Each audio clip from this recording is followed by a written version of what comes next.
And I think that there's a time and place for hiring professional coach and for seeking mentors that are several steps ahead of you, that are looking to be a mentor and have a mentor-mentee relationship and to be able to give back. And then there's a time for the community and just being a part of something, a group, where you can get that ongoing support. Welcome to the Audience Converter Podcast, the podcast for converting your audience from strangers to loyal fans. We dive deep and discuss how entrepreneurs, consultants, and coaches can level up their business to help more people in the world. Now here's your host, the creator of the Audience Conversion Method, Kimberly Weitkamp. Do you struggle with getting your message in front of the right people? I don't mean figuring out which of the many social media channels to be out there. But whenever you have a new offer or a new opportunity or even a new resource that you really want to share with your community, do you struggle with getting your community to actually open your emails? I have created a really awesome in-depth workshop where we'll go through exactly how you can use a welcome series. It's a series of 5 to 7 emails that people get when they first join your list that creates a curated customer experience and leads to higher engagement rates, higher conversion rates, and higher open and click rates. You can join me and grab your ticket at theaudienceconverter.com/workshop.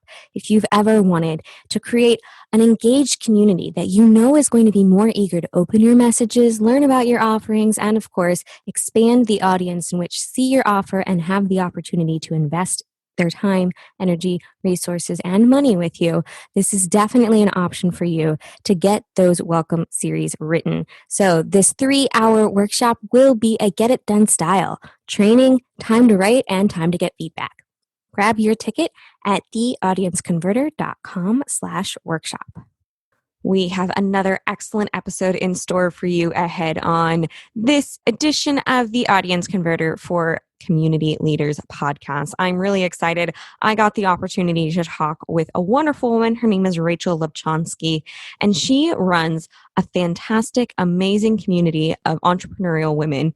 And before COVID was definitely doing tons of in-person meetups and really helping the entrepreneurial community thrive in the Colorado area.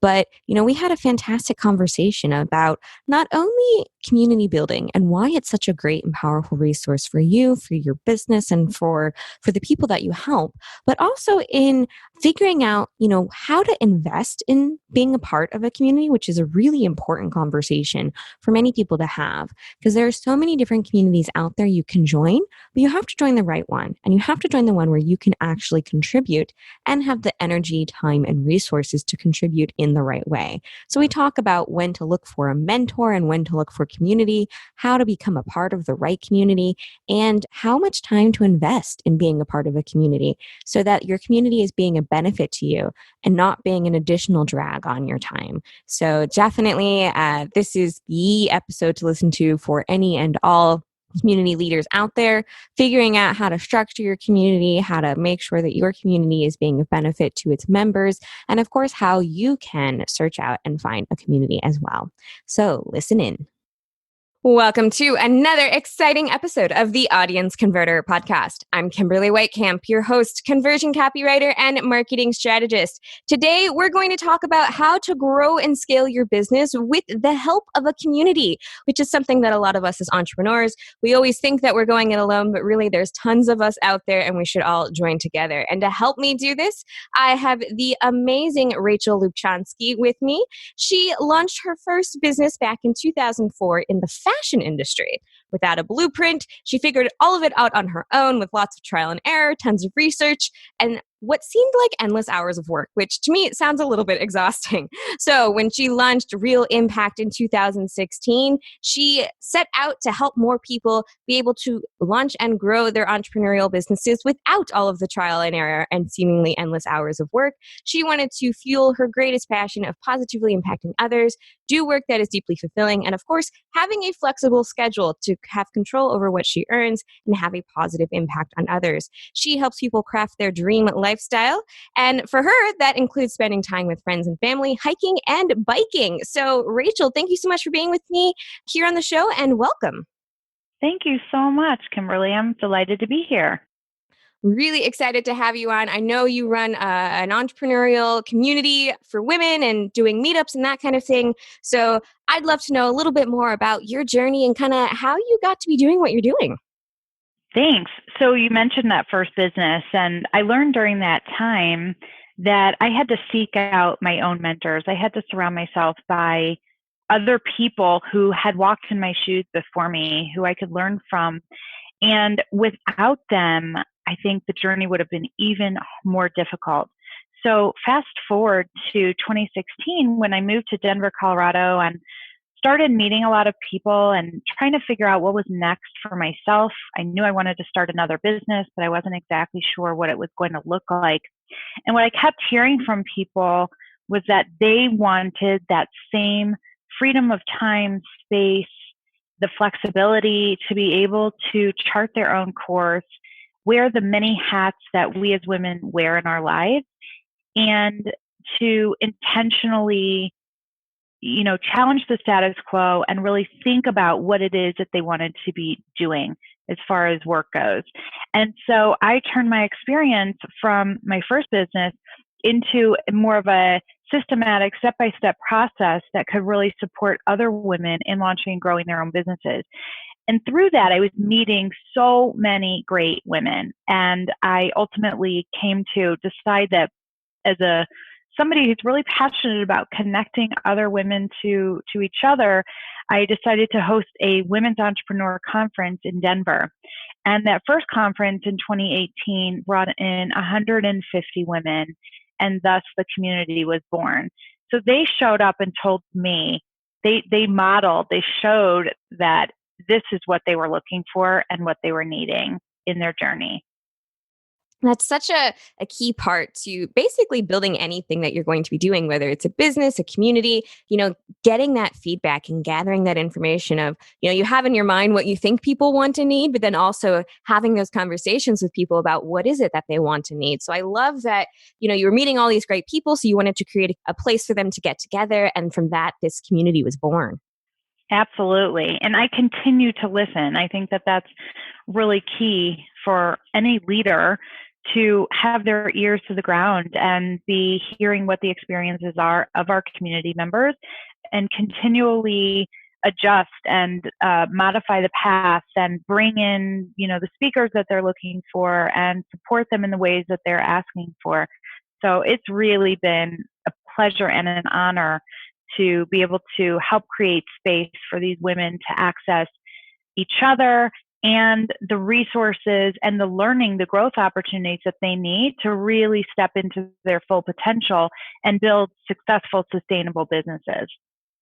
Absolutely. So one of the things you mentioned, which I definitely resonated with earlier when talking about your journey was, you had to go and search out your own mentors. You kind of had to figure out exactly what you needed and then go find where they were. So for people who are realizing that, having a mentor or having a coach or having a community is a really powerful factor in growing and scaling their business, what kinds of things should they be looking for? Or how do they know if they found that right fit? Well, I think first of all, we have to listen to our intuition. When you meet somebody and all that you just hit it off so quickly, I call that a big hot love fest. And when that's happening, right? You know it in your heart, in your gut, like your body feels differently, you feel excited. And so when you're seeking those people out, I think it's just having one conversation, building one relationship at a time. And then through those relationships, identifying who are those people that you feel like can be your thought partners, trusted sisters by your side to support you both in the good times and the challenging times where you feel like, that you have a safe space between you to be able to talk about the real stuff that's happening day to day. And so in terms of advice, I would suggest that you wait for those people. So for those feelings, when you're looking for that small circle of support that you're going to create around you. And I think that there's a time and place for hiring professional coach and for seeking mentors that are several steps ahead of you, that are looking to be a mentor and have a mentor-mentee relationship and to be able to give back. And then there's a time for the community and just being a part of something, a group where you can get that ongoing support. Absolutely. Especially like so many of us, we feel there must be a magic bullet, right? Or that magic cure or that magic little piece. We implement this and it's going to magically happen for all of us. So I think a lot of people, when they start looking for, oh, I need a coach, because if I just have that one magical coach, then everything is magically going to be better, right? And I like what you said about there being a time specifically for finding other peers to connect with, finding a community to connect with, and then actually finding a professional to work with. So if somebody isn't sure if they're looking for a community or if they're looking for a way to help grow, but they're not sure which of those three is a great fit, what kinds of questions do you think they need to be asking themselves before finding that right fit? That's such a great question, Kimberly. I think, being empowered with the right questions will definitely lead you to the right place and to getting what it is that you need. So one thing that people want to ask themselves is, are they looking for somebody to hold their hand, to be sort of like that person who walks alongside them on that journey? Or are they looking for somebody to give tools, specific structure, guide them in a specific way? So those are two different avenues that might lead to hiring a business coach in the latter example. And in the first, looking for more of a mentor or even a thought partner or an accountability partner. So that person that can really be with you on an ongoing basis and for the long term. Whereas I would see a business coach as looking for like that start and then a finish. So you're looking for a finite period of time, specific project or goal that you want to tackle. So if it's starting a business, right, you want to ask, what do you give me? Where am I going to be 60, 90 days from now through working with you? And then in terms of community, I just think that that's a non-negotiable. So it's not even about asking the right questions. It's about finding the right people and surrounding yourself with the people who make you feel really good, who help boost your confidence, and who can be supportive in those times when you need that as well. Those are such great questions to ask. And I love how you broke down the difference between seeking a mentor and seeking a coach. And, having that finite approach to something, that there's a start and there's an end. I think a lot of us kind of overlook that because we're like, oh, well, we want to grow. But we kind of forget that, the best way to do that is to set clear goals that have a start and end point so you can, race towards a particular finish line. And that's when, maybe a coach would come in. And then the mentor relationship might be a little bit different. So that's a really great breakdown of the differences. And I agree, community is non-negotiable. I'm actually a part of more than one community because each of them has a different tool or a different set of resources I can utilize. Absolutely.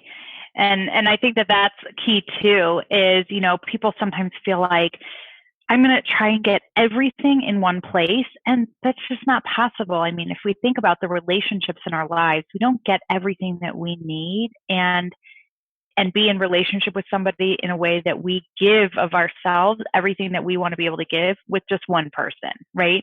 So we have to piece it together in a way that makes us whole, that is that complete picture and that complete circle of support that we need. And so there might be avenues where you get more of the friendship and the sisterhood and sort of those warm feelings, and like it feels like your people, people you want to hang out with. And then in another community, you might get more of that practical professional development that's out there. So it is important to look around and see and ask yourself and do the research to find out what are the strengths, what are the highlights of each of those groups, what do they offer? And then looking also at your own resources, your time resources in particular, and thinking about how much you have to invest in being a part of those communities, because that's really where the benefit lies. I talk about the give and get model. And at Sheer Impact, we're all about showing up and creating space for you to share your talents and your expertise.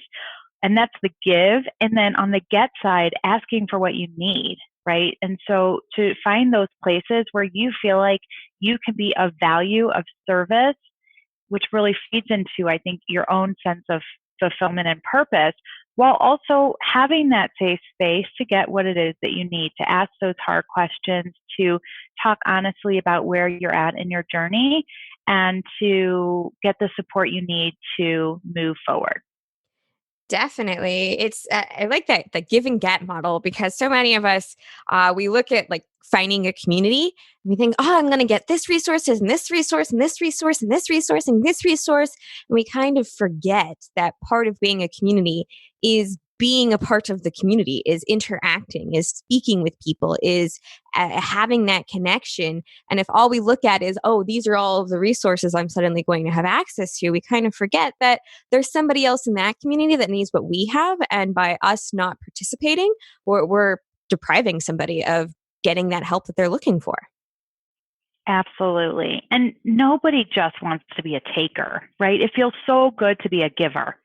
And I think that it's that balance that really leads to the most fulfilling community engagement.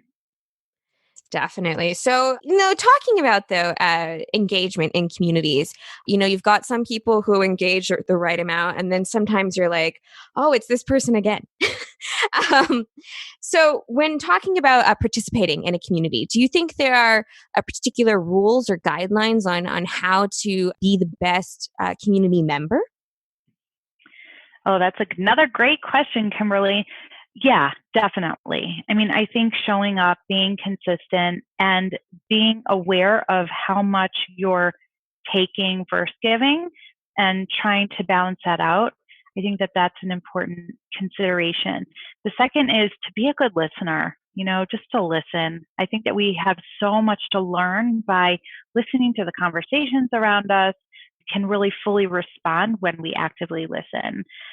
Also, reaching out to people one-on-one. So sometimes when we're part of a community, we, especially the introverts among us, sometimes feel like we can get lost in the mix, right? And so I think it's important to find one or two people and just reach out and say, hey, I noticed you're in the same community. Can we just hop on a coffee chat? I'd love to get to know you more.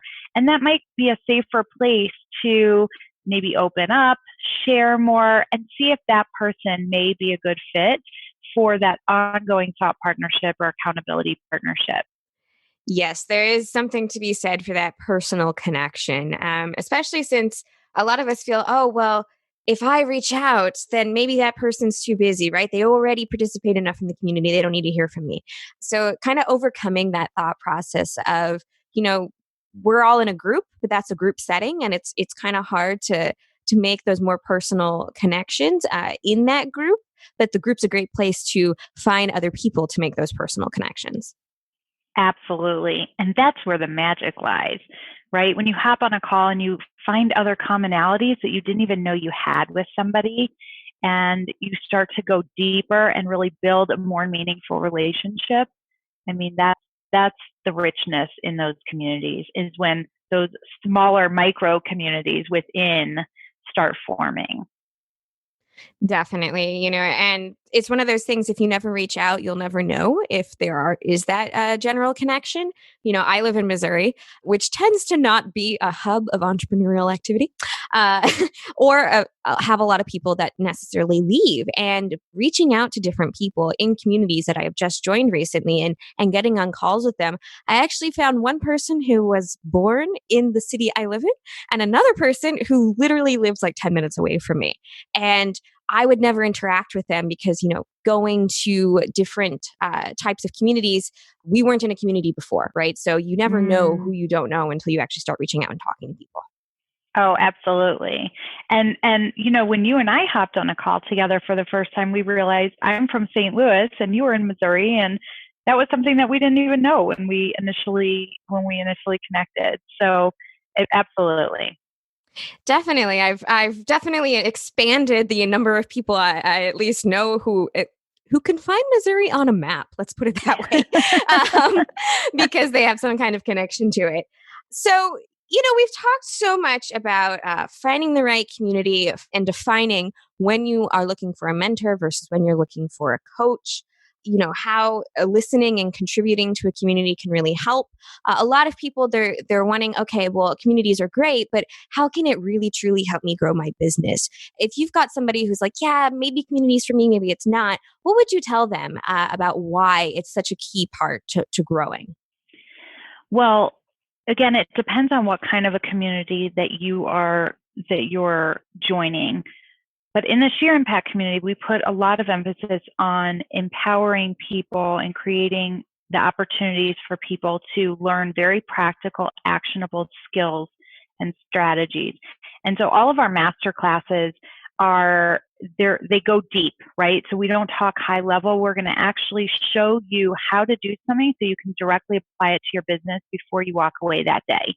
And so I think that that's definitely one way that you can continue to move your business forward is by being a part of a community where you can get the deep professional development opportunities.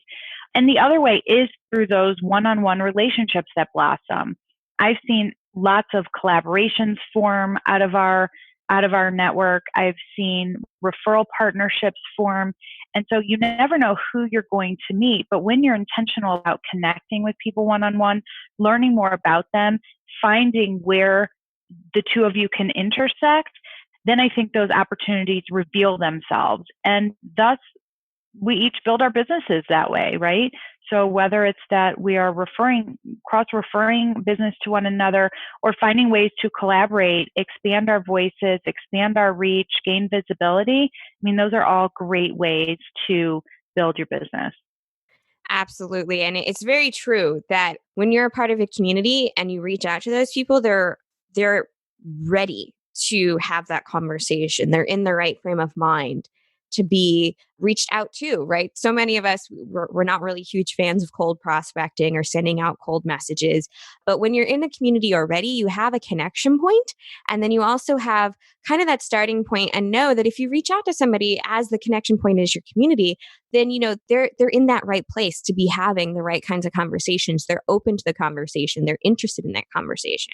Absolutely. And I think so many people battle that fear, if you will, of reaching out to somebody in that cold call manner. And this just creates an immediate commonality that you can jump from. Absolutely. So we are nearing the end of our time, and we've talked about so many great things about finding the right community and how to make sure that you're participating in the community fully. What would you say is one big action item people need to take to start finding the right community? So I would say to find 3 communities that speak to you, that seem like perhaps they could be a good fit, and dive into the research, maybe seek out a handful of people within each of those communities, hop on calls with them, learn more about their experiences from those communities, what they're gaining, what they're learning, what kind of connections they've made through those communities, and then taking action on deliberately joining one, making a commitment, taking that first step, putting your money where your mouth is, and getting involved in one, and then seeing what can happen from there. But it takes that first step, it takes the intentionality, and it takes the commitment to be a part of something and to be consistent in showing up so that you can really develop those relationships that are going to be transformative. Definitely. Second, I love that your answer included the words research, because that's where I start all of my marketing campaigns. And, if you're going to be doing anything that's an investment in your business, you want to do your research first. Whether Absolutely. it's, a free community, whether it's a community that's only $9 a month, it doesn't matter, because it's also an investment of your time and an investment of your mental energy to be a part of that community. So you want to make sure that it's the right fit for you before fully committing to it. So true. Mm-hmm. So, Rachel, I want to say thank you so much for coming on and sharing your wisdom with my audience. And if people want to learn more about you and what you do, where can they find you? Thank you. First of all, I just want to thank you so much for having me and for giving us the opportunity to talk all about community building. I'm really passionate about that and ensuring that great women connect to other great women and to the tools and resources and everything that they need to be successful in building their dream business. So this has been really great. You can find me at realimpact.com, and those are my initials, so it's REL impact.com, and I'm on Facebook and Instagram at Real Impact as well. Fantastic. And it was my pleasure to have you on the show and talk about the importance of community. I think it's one of those things, and one of my big drivers is, entrepreneurs, we oftentimes feel alone and we don't need to be. So I love that you've built this great community for women, and I was very happy to have you on the show. So thank you so much for being on. And until next time, folks, keep calm and carry on. Thanks for listening to the Audience Converter Podcast. For more information and important links about today's show, or for access to our website, visit theaudienceconverter.com. Take a moment to rate and review on Apple Podcasts or wherever you get your podcasts.